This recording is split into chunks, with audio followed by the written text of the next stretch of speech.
Il y a des années, j'ai publié un livre sur Los Angeles et dans cette vidéo, je vais essayer de reproduire certains des plus beaux clichés de ce livre.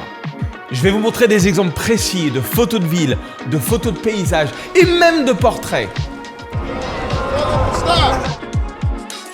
Mesdames et messieurs, venez avec moi à Los Angeles où on va comparer mon équipement habituel, le Sony A7R5 avec un 24-70 2.8 et le fameux Leica Q3. C'est parti mon kiki! Alors, on est ici au Griffith Park, un de mes parcs préférés à Los Angeles, qui est un parc immense, presque la taille de Paris, et avec une vue incroyable sur le centre-ville de Los Angeles. Let's do it! Allons-y, mesdames et messieurs, c'est parti mon kiki!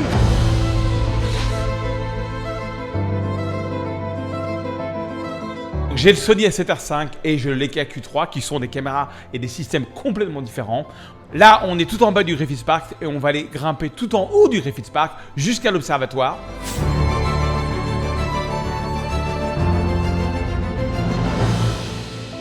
Alors, ce que j'aime bien avec ce cadrage, c'est qu'on a vraiment un cadre naturel avec des nuages parfaits. Les couleurs sont pas top, mais je pense que ça va faire un très beau noir et blanc. Alors, essayez bien de mettre de l'ombre en premier plan parce que l'œil va vers la partie la plus claire de la photo. Donc, c'est important d'avoir de l'ombre en premier plan. C'est ce que j'essaie de faire. Je cadre avec l'ombre en premier plan. Ça va faire un très beau noir et blanc. J'ai pris ça avec les deux appareils. Ça va être intéressant aussi de comparer la netteté des deux appareils. Je pense que c'est le Leica qui va gagner pour ce coup-là. Le Leica, c'est un prime, un objectif fixe, alors que le Sony, c'est un zoom, c'est un 24-70.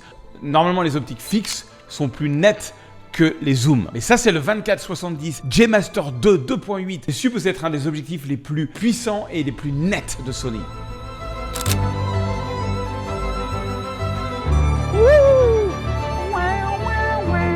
Ça monte sacrément au Griffith Park, mais ce que j'adore dans le Griffith Park, on a une super vue sur le centre-ville de Los Angeles. On a quand même des couleurs très intéressantes malgré le fait qu'on soit au mois de décembre. Je vais peut-être essayer de prendre des photos un petit peu plus serrées avec le 24-70, zoomer un petit peu, et avec le Q3, prendre des photos un petit peu plus larges.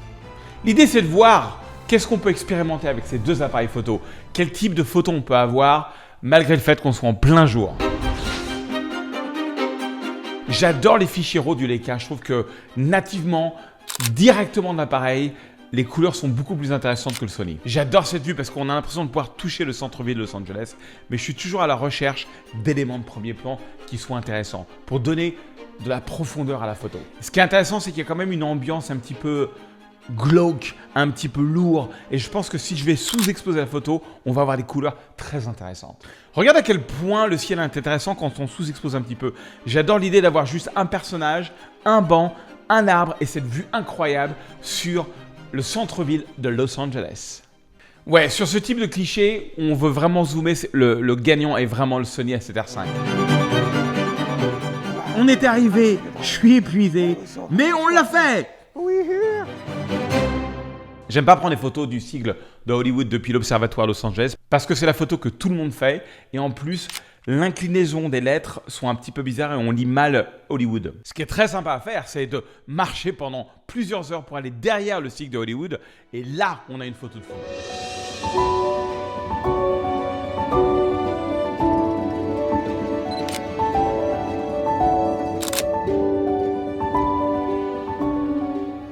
Le ciel, il est dingue en fait, il est hyper dingue. C'est un ciel de noir et blanc de ouf. J'adore avoir le centre-ville de Los Angeles comme fond et avoir l'observatoire comme élément de premier plan. C'est une photo très intéressante. Voyons ce qui va gagner.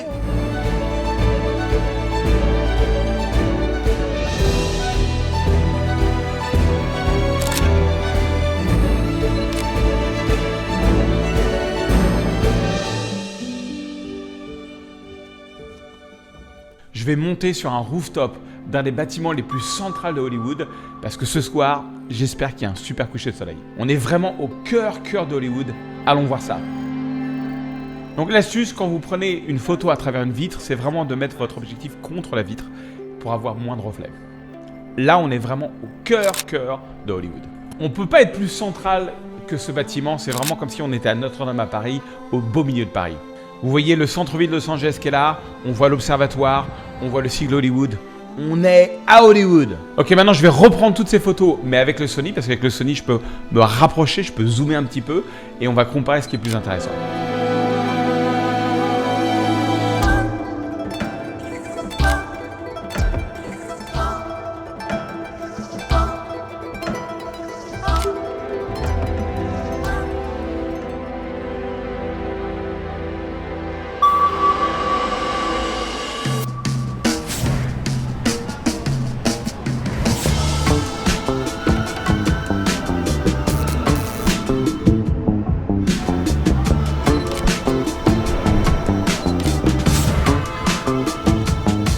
Cet hôtel, le Roosevelt, il est incroyable, il a énormément d'histoire. C'est vraiment un endroit où toutes les grandes stars de Hollywood, James Stewart, Clark Gable, Karen Lombard, avaient l'habitude de rester. On est vraiment sur Hollywood Boulevard, mais l'ambiance est d'une nostalgie de folie. J'adore prendre des photos la nuit. C'est vraiment, il y a une ambiance de fou. Et j'adore les couleurs, vous voyez, du Leica là par rapport au Sony, c'est quand même beaucoup plus intéressant, je trouve. Parce que je fais des photos, on n'a pas le droit d'utiliser le trépied, on est à la main. Et du coup, c'est vraiment le Leica qui gagne. Regarde à quel point il y a beaucoup plus de bruit chez mon Sony parce que je suis à la main comparé au Leica. La nuit, je préfère prendre des photos avec le Leica Q3 parce que je peux me mettre à 1.7 qui est l'ouverture maximum.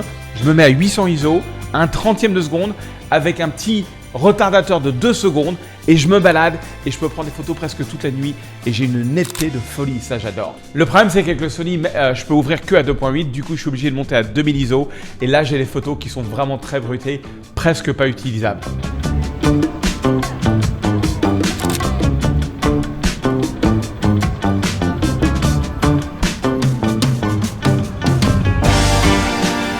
Donc pour les photos de nuit, le Leica Q3 est vraiment le grand gagnant.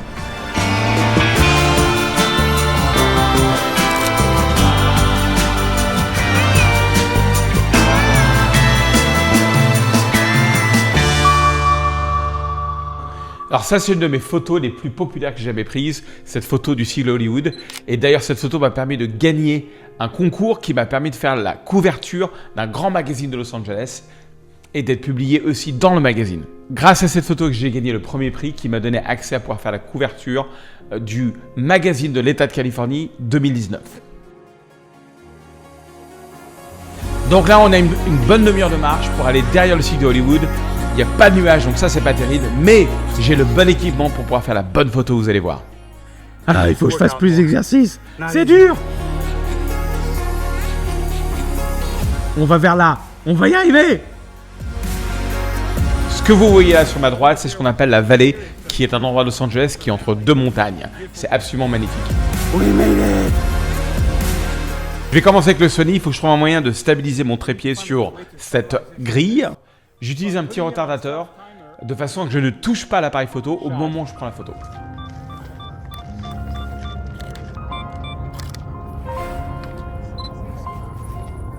Alors je fais ma mise au point sur les lettres et je m'assure que les photos soient vraiment nettes. Voici les photos juste assemblées, sans trop de retouches.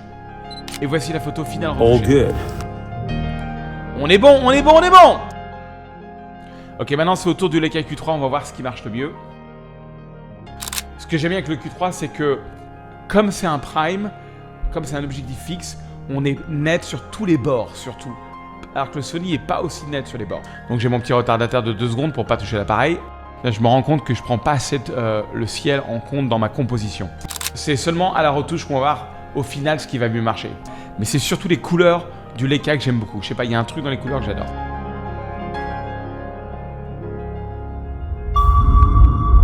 On est arrivé ici au Walt Disney Concert Hall. La construction de cet amphithéâtre, de cette salle de concert qui est incroyable, a été rendue possible grâce à une énorme donation de 50 millions de dollars par la femme de Walt Disney en honneur du travail de son mari pour l'art.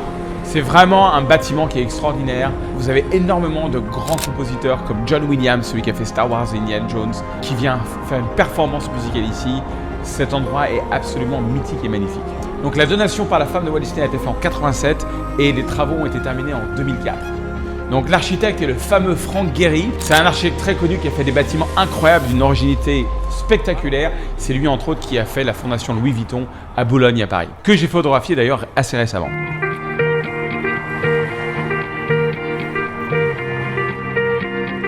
C'est tellement pénible qu'il pleuve autant aujourd'hui. C'est bizarre parce qu'on est à Los Angeles, la ville où il fait toujours beau. Mais bon, voilà mon idée. Le truc que j'adore avec la pluie, c'est que ça fait des très très beaux noirs et blancs. Ça fait vraiment des reflets sympas, on peut jouer avec ce qu'on a. Tu seras petit dans la photo, mais ça va donner un peu une perspective de la taille du bâtiment.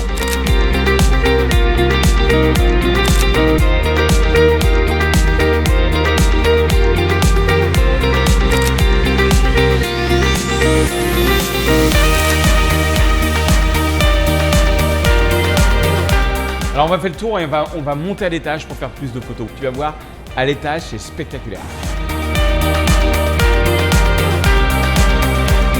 Ce qui est bien, c'est au moins que la pluie s'est arrêtée. Parce que tu peux faire des poses comme ça, Parce que je verrai avoir tous tes reflets comme ça sur le mur. Donne-moi 5 poses différentes, s'il te plaît.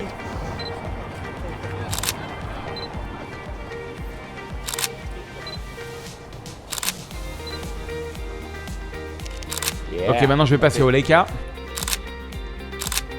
Ah, j'aime bien la lumière, comment ça fait, parce qu'il y a la lumière qui vient du haut comme ça. J'aime bien les reflets par terre, qui fait que si je me mets un petit peu plus bas, je peux avoir le reflet et elle, ça peut faire une photo intéressante. Ok, c'est parfait, ça c'est vraiment ce que je voulais. Merci beaucoup et à bientôt. Là, c'est vraiment le Sony qui a gagné parce que le fait d'avoir un zoom pour ce type de photo, c'est beaucoup plus flexible. Vous trouverez sous la vidéo tous les presets que j'utilise pour retoucher mes photos et mon livre, Les bases de la photo, pour 1,99 €. Folie. Donc là, on s'est arrêté dans les montagnes de Santa Monica parce qu'il y a une ambiance de fou avec les nuages. C'est vraiment dramatique. On va essayer de prendre des photos avec le Sony A7R5 et le Leica Q3. C'est parti, mon kiki. Donc on va monter tout en haut comme ça de cette colline et j'espère qu'on va avoir une vue imprenable.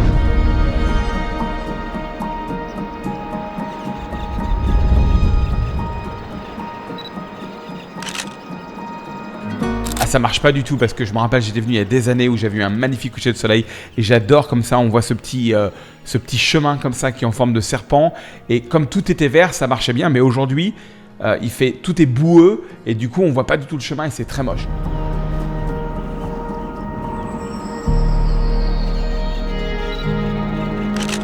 J'avais espoir comme ça d'avoir des nuages comme ça qui s'accrochent sur le des montagnes, mais finalement, il n'y a rien qui s'accroche, c'est vraiment ennuyeux.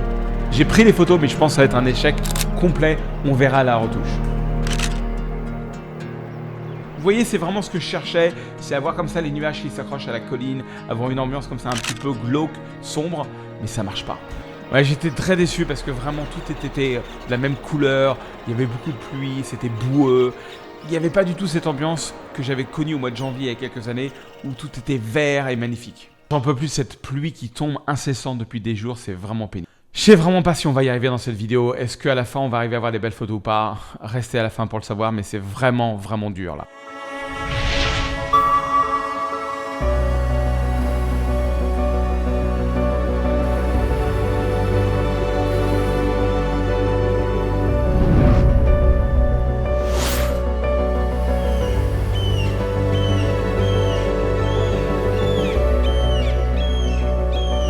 Alors là, on a une jetée qui est une des plus belles de Californie, c'est la jetée de Malibu. Donc derrière moi, vous avez deux petites boutiques, un restaurant et une boutique de souvenirs qui est incroyable, qui est vraiment atypique. Ils vendent même des appareils photo Leica. Ensuite, on va aller sous le pont. Aujourd'hui, on a vraiment une ambiance orageuse et donc je vais mettre un filtre sur mon Sony et on va essayer de prendre des poses longues. La raison pourquoi je fais pas des poses longues avec le Leica Q3, c'est que j'ai pas vraiment les bons filtres et j'ai une technique avec le Sony où je mets le filtre à l'intérieur de l'appareil qui me permet de pouvoir l'utiliser avec tous les objectifs que je veux. C'est pas vraiment le but de Leica de pouvoir faire des poses longues, c'est vraiment plus le but du Sony. Ce qui est incroyable avec le Sony, c'est qu'on peut le programmer pour faire des poses longues jusqu'à 20 minutes, 1 heure si on veut, sans utiliser de télécommande. C'est programmable dedans. C'est vraiment pratique pour les poses longues, le Leica Q3 pas trop. Donc ce que j'adore faire, c'est ces poses longues comme ça, parce que si on prend pas de poses longues, on n'a pas cet effet un petit peu de flou sur les vagues, et je trouve que les photos sont très vite ennuyeuses, alors qu'avec un filtre, ça peut devenir super intéressant. Allez, je me mets à 100 ISO, F7, 10 secondes de pause longue, c'est parti. Je vais attendre 2 secondes pour pas toucher l'appareil, et boum, je fais ma pause longue. Ce qui est le plus intéressant, c'est quand la mer se retire parce que ça fait des lignes fuyantes comme ça vers la jetée. Je trouve ça très sympa. L'idée, c'est de continuer à prendre des photos jusqu'à que vous ayez le look qui vous convient. Alors des fois, ce que je fais, c'est que je mets en mode rafale. Comme ça, je continue à prendre des photos pendant que la vague s'approche et se retire. Et si vous êtes très stable avec votre trépied, vous pouvez quand même avoir des photos de fou. Et je continue à prendre des photos jusqu'à que j'ai le look que je veux.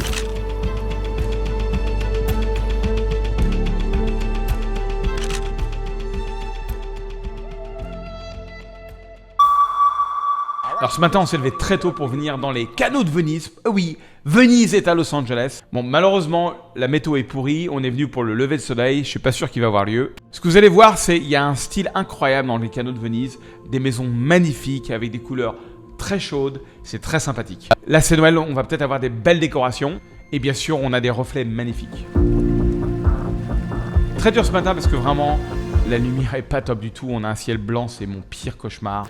Là en plus c'est la marée basse, donc on a beaucoup de boue en éléments de premier plan et un des éléments les plus importants quand vous faites de la photo, c'est d'avoir des éléments de premier plan qui sont plaisants et de la boue, c'est pas plaisant. Je sais pas si on va arriver, mais c'est ça le plaisir de la photo, c'est se balader et essayer de trouver cette photo incroyable où on a un élément de premier plan, de plan moyen, d'arrière-plan, une très belle composition. C'est du sport, c'est la pêche à la photo. J'ai un Sony A7R5, j'ai un Leica Q3. Qu'est-ce qui pourrait mal se passer? J'essaie d'avoir ce beau reflet de cette maison en élément de premier plan. Je vais essayer d'éviter un petit peu la boue là à droite. Et de ce côté-là, c'est plus sympa parce que de l'autre côté, la lumière elle est encore pire. Mais là, il y a un petit halo lumineux dans le ciel. On voit le reflet du soleil sur le canal, ça peut être intéressant. Là, le soleil s'est levé par là, mais en fait, on a raté. Il n'y avait pas vraiment de lever de soleil. Mais bon, c'est le jeu de la photographie. J'essaie juste de trouver des compositions qui peuvent marcher. Des fois, la photo, c'est super difficile. Mais, mesdames et messieurs, on va y arriver. Les canaux de Venise ont été construits en 1905 par un architecte qui s'appelle Albert Kinney. C'est un architecte qui adorait la ville de Venise et il voulait recréer ça en Californie. J'adore cet endroit, je suis venu faire beaucoup de photos quand j'ai fait mon livre sur Los Angeles à l'origine. Je voulais même habiter ici à un moment donné. Il y a une vibe qui est incroyable, il y a beaucoup de films qui ont été tournés ici, comme par exemple Valentine's Day avec Ashton Kutcher. C'est juste qu'il y a beaucoup de créations, c'est incroyable ce que l'être humain est capable de créer comme beauté. Donc si vous venez à Los Angeles, allez voir les canaux de Venise. Love it. Vous allez adorer. Vous allez voir, il y a des reflets très sympas. Faut faire attention aux canards. Méchants les canards, non je rigole. C'est sympa, il y a un arbre qui est très joli comme reflet. On a les maisons jaunes. C'est pas aussi joli que Venise en Italie, mais c'est très sympa.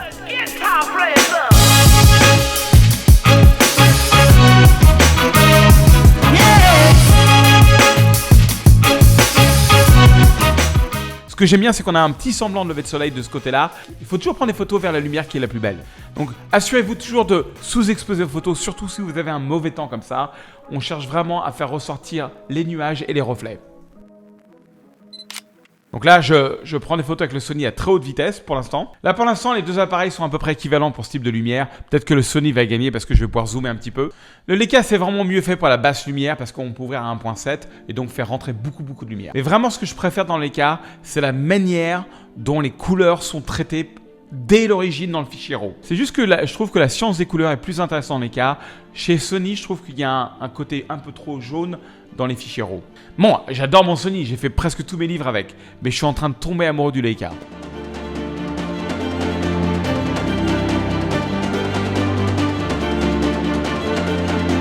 C'est incroyable, il pleut peut-être 10 jours par an à Los Angeles. Je viens exprès à Los Angeles pour vous enseigner la photo et il pleut tout le temps. C'est ennuyeux. Crazy. Ok, donc on a pris les photos, je suis pas sûr du tout qu'elles soient bonnes parce que c'est vraiment une des pires lumières que j'ai eues depuis un certain temps. Allez, allons voir la plage de Venise qui est très mythique. J'ai aucune idée à quoi ça va ressembler avec cette ambiance un petit peu orageuse. Peut-être qu'on va pouvoir faire des photos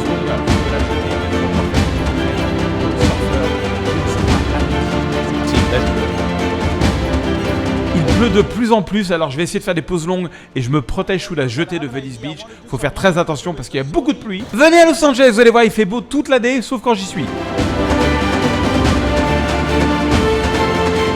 Là par exemple, j'arrive pas à faire une pause longue malgré le fait d'être à 50 ISO et à f22, donc j'ai vraiment fermé mon objectif. Les pauses sont pas assez longues, donc je vais devoir mettre un filtre. Alors il y a une nouvelle option depuis le Sony A7 IV qui fait que quand on éteint l'appareil, ça protège le capteur. C'est un filtre qu'on met dans l'appareil photo. J'adore ce filtre, c'est la marque Casey qui fait ça. Des fois la photo c'est la folie, j'ai l'impression d'être Indiana Jones. On est sous la pluie, c'est absolument pénible, mais il faut qu'on obtienne la photo. Donc faites très attention quand on fait des photos pause longue à la plage, de ne pas s'approcher trop proche des vagues, sinon ça va faire bouger votre appareil photo.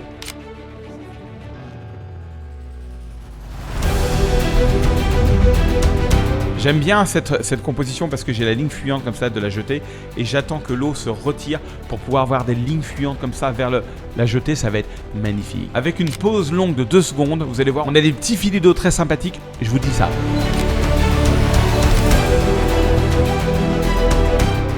J'adore vraiment ce qui s'est produit là parce qu'on a vraiment des pauses longues très intéressantes avec des filets d'eau comme ça. Quand la mer se retire, ça fait des photos magnifiques. C'est peut-être une de mes photos préférées avec le filtre ND ici à Venice Beach. Alors j'ai fait des portraits de surfeurs comme ça qui sortaient de l'eau. Quel courage de pouvoir faire du surf à cette période de l'année. Et avec le Q3, c'était très sympa. Comment on peut faire pour pouvoir faire du surf dans de l'eau aussi glaciale par un si mauvais temps? Quelle admiration j'ai pour ces sportifs. They are fantastic. They are absolutely crazy. Le Sony était parfait pour les poses longues et le Leica Q3 était parfait pour faire le portrait des surfeurs. Ça tombe super bien. Les plus importants quand vous faites des poses longues, c'est regarder vos photos, double-cliquez avec votre doigt. Assurez-vous que vos photos soient très nettes. Alors, je suis revenu comme ça sur à Venice Beach parce que le soleil est devenu un peu plus intéressant et on va voir si on peut avoir des photos encore plus intéressantes que tout à l'heure. Des fois, il faut savoir revenir sur les lieux parce que là, il y a beaucoup plus de détails dans le ciel, ça va être beaucoup plus intéressant comme photo. Et on va reprendre les photos que j'ai faites tout à l'heure, mais avec un ciel beaucoup plus déchiré, beaucoup plus dramatique, mesdames et messieurs. Vous voyez, c'est toujours la lumière qui prime. Là, je suis en train de prendre la photo vers la belle lumière. On a beaucoup plus de contraste dans le ciel. Je vais jouer sur les reflets. Ça va être formidable. Un de mes shots préférés, c'est d'avoir cette maison jaune comme ça, avec d'un côté la maison jaune, de l'autre côté le pont. Des fois, il faut savoir se déplacer pour vraiment trouver la belle composition. Vous voyez, la maison jaune, ça fait un élément de premier plan par rapport au pont. Voilà, ça c'est mon angle préféré. Malheureusement, la lumière n'est pas aussi intéressante que vers le soleil que vous voyez ici. Donc là, j'ai fait une bonne panorama et faut s'assurer de bien avoir des éléments. Faut bien faire le tour de votre photo pour être sûr de ne pas avoir des éléments qui sont à moitié dans la photo ou en dehors de la photo. Comme par exemple cet arbre.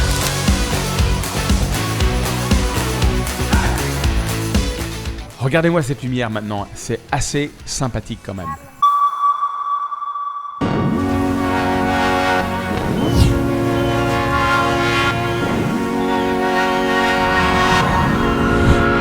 Donc là maintenant je vais essayer de faire des pauses longues, je vais essayer de faire des pauses courtes, on va voir ce qui se passe. Donc là je pense que c'est le Sony qui va gagner, je vais essayer de faire des pauses longues différentes, d'1 seconde, de 5 secondes, pour avoir toujours comme ça un effet pause longue très intéressant. Là je suis à 2.8, 500 ISO et 5 secondes parce que le filtre est toujours à l'intérieur, donc je vais peut-être devoir enlever le filtre pour faire la photo que je veux faire.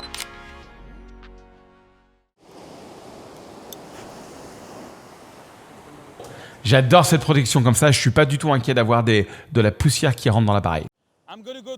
Je vais mettre à F16, j'ai juste besoin d'une pause de 1 ou 2 secondes pour avoir le filet de l'eau. Là, on est trop loin, j'ai trop de sable qui est très... j'ai beaucoup de sable qui est très sale sur la droite, c'est pas joli. Il faut que je me rapproche plus de l'eau.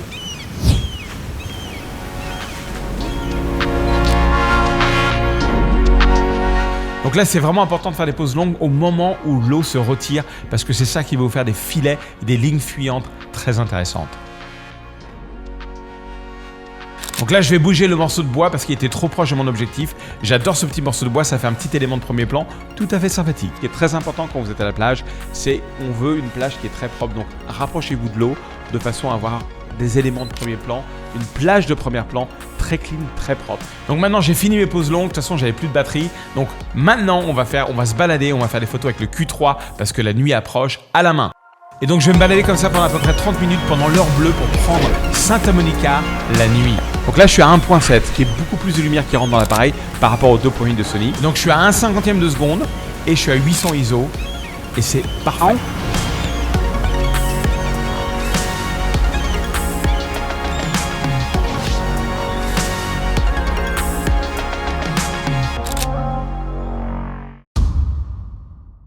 Alors, me voici de retour dans mon studio. Je vais vous montrer les photos de Los Angeles, Californie. Alors là, on a une photo qui a été prise. Donc ça, c'est une panneau que j'ai fait avec le Sony. Et ça, c'est une même panneau que j'ai fait avec le Leica Q3. Donc elles sont assez similaires. Alors, petite astuce, je ne sais pas si vous connaissez, mais sur Lightroom, si vous appuyez sur la touche Shift et vous sélectionnez les deux photos et que vous appuyez sur la touche C, qu'est-ce qui se passe? Il se passe qu'on a ce qu'on appelle le mode comparaison. Et dans le mode comparaison, on voit en fait les deux photos. Pourquoi je vous montre ça? Parce que regardez, c'est juste pour vous montrer la différence entre le Leica et le Sony. Donc là, sur le Leica, mon objectif, il ouvrait qu'à 2.8 pour faire rentrer un maximum de lumière. Donc j'étais obligé de me mettre à 2000 ISO et à 1/30e de seconde. Parce qu'à 1/30e de seconde, c'est à peu près ce que je conseille aux gens, la vitesse avec un petit minuteur de 2 secondes, ce qui fait que vous appuyez sur l'appareil, ça fait 1-2 secondes, boum, ça prend la photo.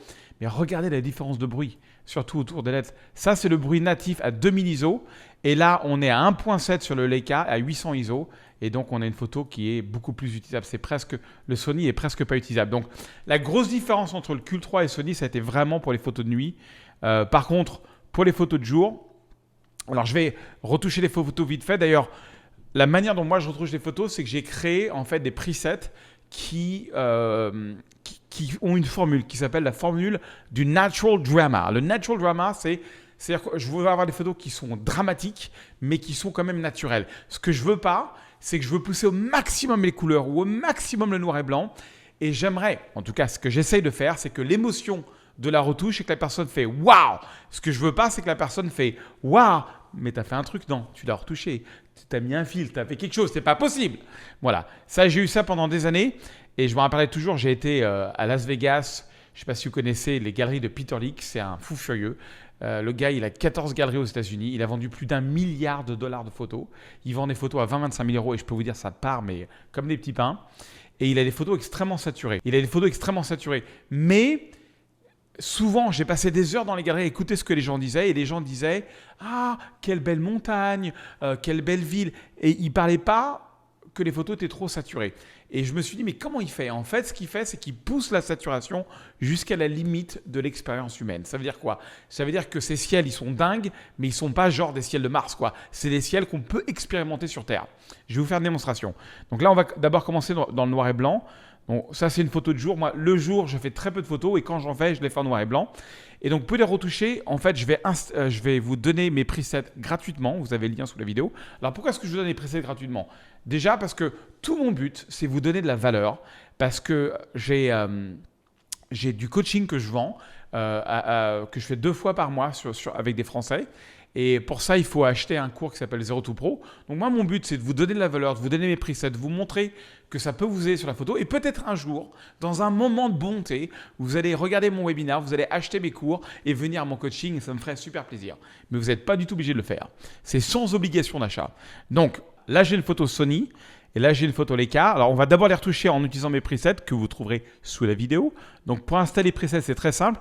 Vous téléchargez ma boîte à outils du photographe qui est gratuite et vous allez dans Fichier, importer les profils et les paramètres prédéfinis du module développement. C'est la phrase la plus longue de la Terre. Importer les profils et les paramètres prédéfinis du module développement. Vous cliquez dessus. Donc, vous téléchargez mon Free Toolbox, qui veut dire boîte à outils. Vous le dézippez et dedans, vous avez plein de trucs. Vous avez des presets de Lightroom, des broches pour rajouter de la pluie sur vos photos. Vous avez des ciels, vous avez plein de choses. Mais vous allez dans Lightroom Preset, vous allez voir 3 fichiers zip. AI pour intelligence artificielle pour les portraits. Natural Drama Black and White. Donc, Natural Drama, c'est cette formule de 5 étapes dont je vous ai parlé. 5 étapes mystérieuses qui vont retoucher vos photos. Donc, on a noir et blanc couleur. Donc, je vais tout sélectionner et je vais cliquer sur Importer. Mais je l'ai déjà fait, donc je n'ai pas besoin de le faire. Sinon, ça va me dire que c'est déjà importé. Et donc, je vais prendre cette photo et je vais ouvrir comme ça mes presets. Donc, Natural Drama. Regardez, je passe ma souris dessus. Je regarde ce qui me plaît le plus. Ah, le 2 me plaît plus. J'appuie sur le 2. Boom! Ok, alors quand vous utilisez un preset, surtout noir et blanc, il faut faire 3 choses. Premièrement, il faut vérifier le point noir. Donc, vous appuyez sur la touche Option si vous avez un Mac ou Alt si vous avez un PC. Vous appuyez sur le noir. Noir, c'est noir. Noir, c'est noir. Et voilà. Et je vous conseille, sur du noir et blanc, moi j'aime bien le noir et blanc un peu costaud, d'avoir 3-4%. Vous voyez ce qu'on voit là en noir, c'est des pixels qui sont 100% noirs. Noir, c'est noir, il n'y a plus d'histoire. Voilà, j'arrive. Que vois-je ? Ensuite, vous allez sur les blancs. Après les noirs, c'est les blancs. Et vous bougez les blancs sur la droite jusqu'à que l'exposition vous plaise. Moi, j'aime bien quelque chose comme ça. Et là, on a un noir et blanc dramatique à souhait. Alors, vous pouvez ajuster la balance des blancs parce que des fois, vous allez voir des trucs bizarres dans le ciel. Donc, ajustez la balance des blancs. Juste 3 petites étapes. Donc, je vais faire la même chose. Donc, ça, c'est le Sony. Maintenant, on a le Leica. Je vais appliquer le même preset sur le Leica. Et je vais faire la même chose. Donc, je vais faire le point noir. Boom. Même chose, il est trop foncé. Hop, point blanc, je révèle ma photo. Et même chose, je joue avec la balance des blancs pour avoir un ciel qui me... Voilà. J'appuie sur les 2 photos, j'appuie sur C. Voilà. Pour aller dans le mode comparaison. Et vous verrez que sur les photos de jour, entre le Leica et le Sony, il n'y a pas énormément de différence. Bon, déjà, le Sony, il est un petit peu plus zoomé. Donc, on zoome un petit peu plus. Mais on va regarder au niveau de la netteté. Donc, on a un très beau noir et blanc qui est très net chez le Leica, très net chez le Sony. J'arrive même pas à voir la différence entre les deux. Donc, sur les photos de jour, à mon avis, ça ne fait pas du tout de différence. Après, bon, c'est vrai que je suis un petit peu amoureux du Q3, on ne va pas se mentir. Hein. Mais bon, voilà. Donc, c'est quand même 2 très beaux noirs et blancs. Ensuite, alors, pour vous montrer d'autres photos que j'ai retouchées, donc ça, j'ai déjà fait. Ça, c'est la panneau que vous avez vu sur le site Hollywood, donc en version Sony. Et ça, c'est le version Leica. Donc, ce n'est pas tout à fait le même angle. Pas le même moment de lumière. J'aime bien les deux. J'ai du mal à me déterminer lequel je préfère. Voilà. Sinon, tiens, celui-là. Alors, à nouveau, ça, c'est une photo que j'ai pris à la main, mais j'aime beaucoup. Regardez, on va utiliser les presets heure bleue. Blue hour, comme on dit chez nous, les Américains. On appelle ça le blue hour. Alors, c'est où le blue hour? Le blue hour, il est là. Il est dans le Natural Drama Color. Vous allez sur Blue Hour. Regardez-moi ça. Un petit clic. Bonjour madame. Bonjour mademoiselle. La photo est retouchée. C'est pas magnifique. C'est pas incroyable. Voilà. Jean-Paul Belmondo qui fait de la retouche photo. Ouais, je suis un très grand fan. Je peux pas m'empêcher d'imiter. Je sais, c'est maladif. Mais c'est comme ça. J'adore Bébel. J'adore Bébel. Voilà. Alors Hollywood Chewing Gum. Alors ça... je vais utiliser peut-être Golden Hour ou peut-être Sunset, on va voir. Alors des fois que vous utilisez preset, ça fait vraiment un truc sombre comme ça. C'est pas grave. On prend le preset, mais les 5 étapes, ils sont quand même dedans. On appuie sur la touche option. Boum, on fait le point noir. Le point noir il est beaucoup trop fort. On révèle la photo avec le point blanc, toujours. Voilà. Et on ajuste la balance des blancs. Mais là, la balance blanc, elle me plaît bien. Elle est vraiment bien. Par contre, cette photo qui est quand même prise au Sony, c'est ça? Ouais, c'est au Sony. Donc 60 millions de pixels, j'ai envie qu'on voie le sigle Hollywood beaucoup plus. J'ai envie d'être en 16/9. Donc, je prends l'outil recadrage. Je clique là sur Original. Boum, je prends 16/9. Et ouais, je mets un petit peu droit. Règle des tiers, s'il vous plaît. Donc, on appuie sur la lettre O jusqu'à qu'on voit la règle des tiers. Voilà, règle des tiers. Vous appuyez sur la O comme ça. Et là, je vais faire 1 tiers de ciel, 2 tiers de ville. Cette église-là, que je connais très bien d'ailleurs, j'ai failli tourner un film dans cette église pour l'anecdote il y a très longtemps. J'habitais juste à côté à un moment donné. J'habitais vraiment dans Hollywood. Maintenant, j'habite en Floride. Mais voilà, hop, je zoome. Alors, il faut bien regarder qu'il n'y ait pas des trucs qui soient trop intéressants. Ouais, comme ça, c'est pas mal. Voilà. Je sais pas, j'ai presque envie de zoomer un peu plus. Là, ça me dérange toutes les maisons. Mais voilà, moi, j'aime bien travailler comme ça. Peut-être avec moins de maisons. 1 tiers de ciel. Alors, on n'est pas obligé d'être pile poil sur la ligne. Hein. On peut être comme ça. Il ne faut pas non plus abuser. Voilà, là ça m'embête. L'œil va vers ce qui est blanc. Et le fait d'avoir ça, heureusement que j'ai 60 millions de pixels, j'ai envie carrément d'aller comme ça. Voilà, carrément comme ça. Voilà, là il y a déjà moins de blanc. On est vraiment sur Hollywood. Super ciel. 3-4 clics, c'est retouché. Bonjour madame, au revoir et bonsoir. Là pareil, on a... Alors là c'est la pose longue que j'ai fait avec le Sony. Alors j'aimais bien parce qu'il y avait une petite bûche là. Mais par contre j'ai vraiment sous-exposé la photo. On regarde l'exposition, là on est à 1 seconde. 1 seconde pourtant. On est à Santa Monica. Santa Monica, donc on va prendre quoi? On va prendre l'or bleu, bien sûr. Alors là, comme la photo est sous-exposée, bien sûr, il faut faire quoi? 3 étapes. Étape numéro 1, je prends les noirs. Il n'y a plus d'histoire. Voilà. Je prends les blancs. Je prends les blancs. Et la balance des blancs. Toujours 1, 2, 3. Blanc, noir, balance des blancs. Là, par exemple, c'est beaucoup trop bleu. Hop, je vais rajouter du jaune pour contrecarrer le bleu. Voilà. Peut-être un petit peu de magenta parce que je suis un amoureux de magenta. Hein, on ne se refait pas. Là, par contre, la photo est totalement de travers, donc je vais en 16/9. Pourquoi je prends le 16/9? Parce que c'est la résolution de mon écran. Je sais pas, j'aime bien utiliser mes photos en fond d'écran. Même auprès de Yellow Corner, souvent, je leur donne des photos en 16/9. C'est vraiment un format... C'est le format cinéma, quoi. Ça me rappelle Jean-Paul Belmondo, Louis de Funès, voilà, tout ça, quoi. Un petit peu toute mon enfance. Voilà, 16/9, c'est bon, j'y arrive, on y est. Ouais, pas mal quand même, 3 clics. Et là, on va finir par un petit noir et blanc des familles à la Ansel Adams. Donc là, on est sur de la pause très très longue. On est très très longue, 2 secondes, n'exagérons rien. Mais j'ai bien aimé parce que c'est là où l'eau est descendue un petit peu. Et on prend comme ça le preset noir et blanc. Non, je ne suis pas sur le noir et blanc. Qu'est-ce que je fais? Qu'est-ce que tu fais? Voilà, on va prendre celui-là, c'est pas mal. On vous rappelle les 3 étapes. Le point noir, bonjour madame, bonjour monsieur, le point noir. Le point blanc, et la balance des blancs. La balance des blancs. Même sur le noir et blanc, la balance des blancs, ça va énormément changer vos photos. Alors attention, mes presets contiennent plein, mais alors plein d'outils. C'est fait exprès, vous voyez, là c'est très sombre en bas, c'est très sombre en haut. Tout ça est fait exprès. Tout ça fait partie de la technique du dodge and burn, mesdames et messieurs, qui consiste à créer un effet de vignette très important, surtout sur du noir et blanc. Mais vous pouvez cliquer comme ça sur... Et vous voyez, il y a même le nom, right corner, c'est en anglais, hein, right corner, left corner. Alors, right corner, c'est le coin droit. Left corner, c'est le coin gauche. Et bottom, c'est le bas de la photo. Vous faites comme ci, vous faites comme ça. Et c'est magnifique. C'est incroyable. Oh, c'est génial. Mais j'adore. Voilà, comme ça. Et je ne peux pas m'empêcher de faire le pitre. Mais c'est comme ça. Voilà. Comment j'ai retouché 7 ou 8 photos en quelques minutes en utilisant les presets. Ils sont pour vous gratuitement, dans l'espoir que d'un jour de bonté, vous allez venir sur mon coaching et comme ça je peux voir votre travail. Sinon, abonnez-vous à la chaîne, j'ai plein de vidéos de fous qui vont sortir, mais de malades, seulement si vous vous abonnez. Si vous ne vous abonnez pas, vous allez tout rater. Je vous dis à très bientôt.